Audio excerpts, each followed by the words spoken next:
Alright, so I had to make a workable locker out of, this is the actual one this is the good one now. This is all the parts of what I took out of. So this one, I think I showed you all in the previous video, had, obviously you can see this part is broken off, and that is a one-piece housing. The inside of the housing obviously looks brand new. Nothing wrong with this thing. But, so the guts, as you can see, this housing doesn't look bad on the outside, but inside, all these components, as you can see, crusty. That's the lid. This is another, the contacts. Everything was gross. Motor, gross. You can actually pull that out. And the motor's not bad, but compared to what this one looked like, it was night and day. You can see, I don't know if, it almost looks like this thing was, this thing was backed into the salt water and left there and let salt water get all in here. When I took this thing out, about, I guess it's been 3 years now, trying to rebuild it, it was just full of like dust. So hopefully this one, I have not tested it yet, because to rebuild this thing, I had to cut the wiring, pull the wiring all through this housing. I don't think it was meant to do that, but I mean, there's no magic that everything just got in here. It was put in here, so I carefully pulled it out. This little grommet that all the wires go through, that was here, and it was an easy push it out from the other side. To get what else did I have to do?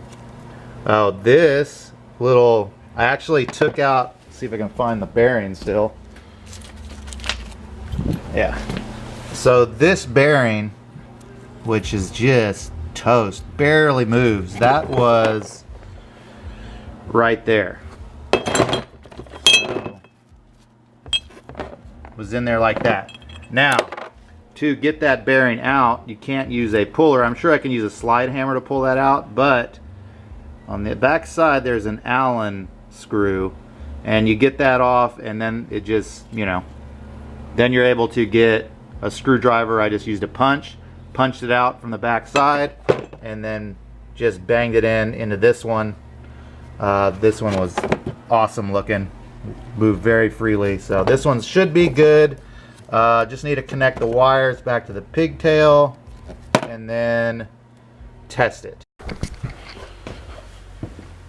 Alright, so I am fixing the wiring now on the locker, and the way I do my wiring, I'm not a great solderer, so I just kind of don't do it. I use the crimp connections, which I really love. I got the 3 sizes, so I got the big guys for like 12 gauge wire. This is like 14 to 16, and then you got the small stuff, which is mostly what you're going to find on Toyotas, the little small barrels. So basically, you know, just crimp your wires, or sorry, shed your, same way you're going to solder. You're just getting the exposed wire together and crimping it on, and then use shrink tubing over it. For shrink tubing, I use this stuff, which is really great. It has a double wall, and it has adhesive, so the adhesive glue on the inside will actually seal it and get a little better weather, whatever, what am I saying? Little better, keeps it a little more weather tight than usual. And yeah, this stuff, I think you can get it on Amazon. I usually get it at the local computer component store here in town. It's relatively cheap, and then they have different sizes. So and then I just use the heat gun just like usual on shrink tubing, so you get the gist. Nothing fancy, but yeah, sorry, crappy solder. I find the crimp connections just as good, if not better, because they don't get hard like solder joint and then break.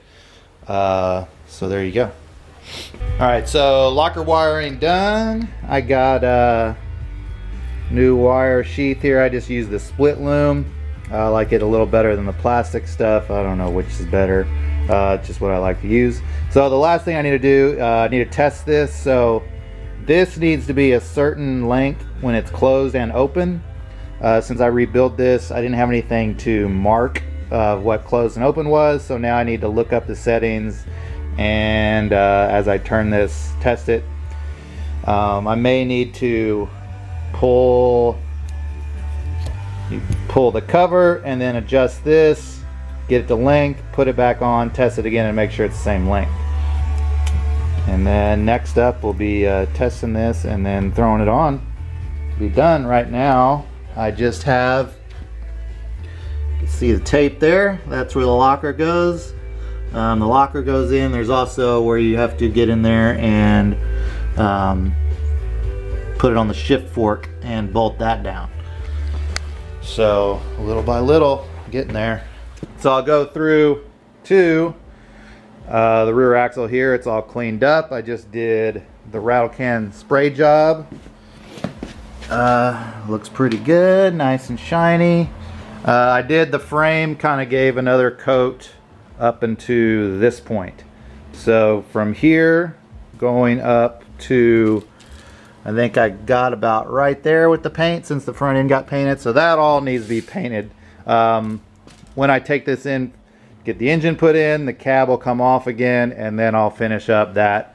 And I'll have to clean up the cross member. I want to get that squared away. And motor mounts are already nice and shiny here, so they don't need any paint. But a couple things I don't know if I've mentioned. I am going to leave the springs in for now. They're out at the moment, just so I can clean them up. I don't know how much lift I'm going to need in the back with some sort of tray. It's definitely not going to be as heavy as the rear end of the 80, so I don't know. A couple other components I still have to get for the rear are, I need an adjustable track bar. You can get a bracket that raises up, but it is basically the same price as a track bar. Also, you know, you have to specify 2, 3, 4 inches of lift. I really don't know, so I don't want to get a 3-inch one and then I have 3.5 and my axle is not perfectly square. I'm OCD with that. So regardless, if I get that bracket to help out geometry, I am going to get adjustable track bars so I can center the axle perfectly. Couple other things I got going on. So while I let the paint dry, I got that's the locker shield, and then I got, these are the top shock brackets. They had a little rust. You can see where that rust is. So I'm just using this rust dissolver, just kind of spray it on, and you basically keep it wet for half hour, depending on how crusty the rust is. I did do that here.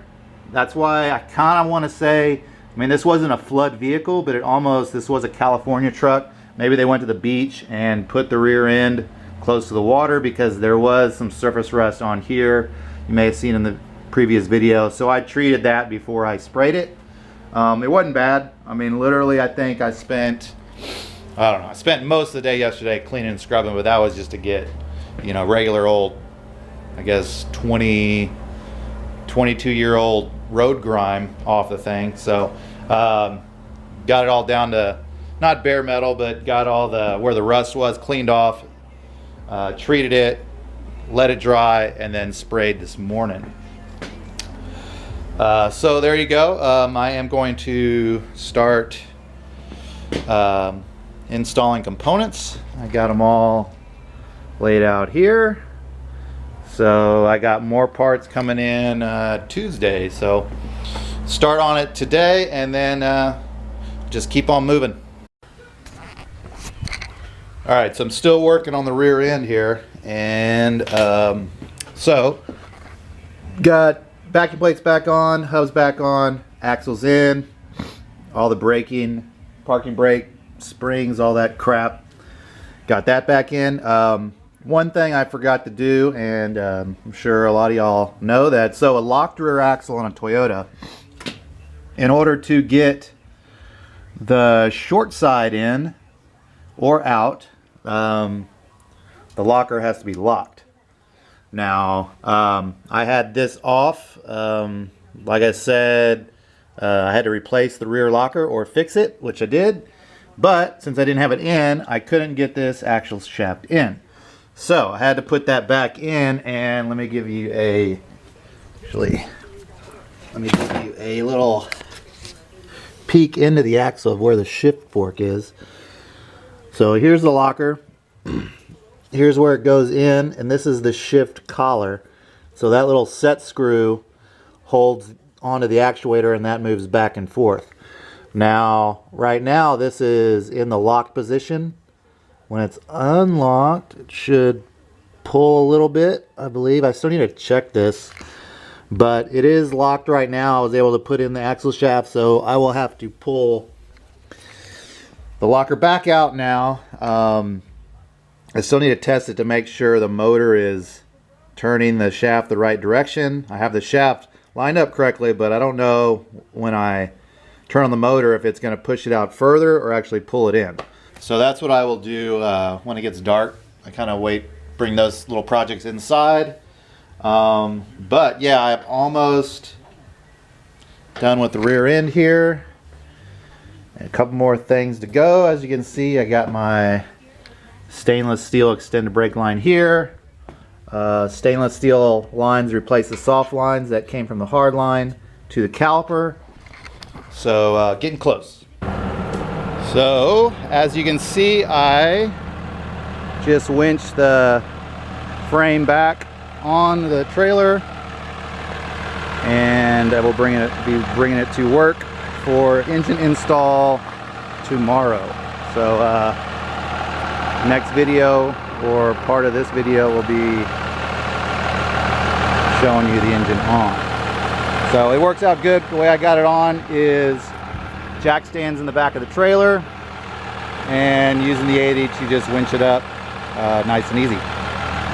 So there you go, there's your teaser.